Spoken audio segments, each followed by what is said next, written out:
Most folks these days are not well acquainted with the Pilgrim's Progress. It was written by a man named John Bunyan, a tinker in England. It's written in two parts. The first part was published originally 1678, the second part 1684. It's kind of the culmination of two imprisonments by Bunyan. He spent 12 years in prison the first time for simply not adhering to the law at that point in history, which meant this.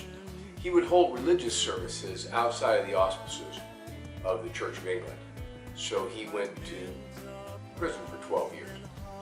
God used that time to help Bunyan think through this allegory he would later write.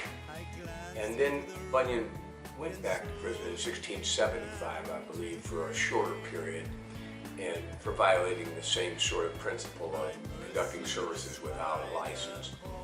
And he was a great man. Now, what's startling about this book, called The Pilgrim's Progress, really is the story of a man, Graceless, who we know is Christian in the story, and his kind of journey through life, as Bunyan will say over and over to you, from the city of destruction, meaning this world, to the celestial city, meaning heaven, where he expected to wind up. So he meets all kinds of things along the way, giants of despair, interesting people, the Slough of Despond, something that you might have heard, Vanity Fair actually comes from that. The magazine's name comes from this little book. Now, what's startling about this little book, written by a highly uneducated man, was that it is now, I guess is the right way to say it, it is now the second most translated book after the Bible into other languages. It is also the second most printed book in the English language after the Bible. Now, that you aren't acquainted with it is telling about our age.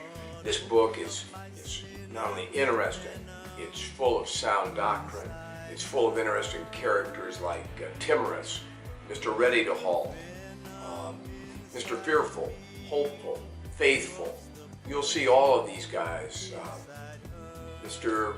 Worldly Wise Man, Mr. Civility. They come from these towns of morality, places like that. All very interesting, all very, very instructive in a Christian's pilgrimage. And I wanted this series to be kind of the highlight of all that I've really done in some ways, because if there's one thing I am, it's a friend of pilgrims. If you're a pilgrim who's going through this world and perishing, I want to be your friend because you are perishing. And if you're a pilgrim who's a Christian, I want to be your friend because you're still just going through this world.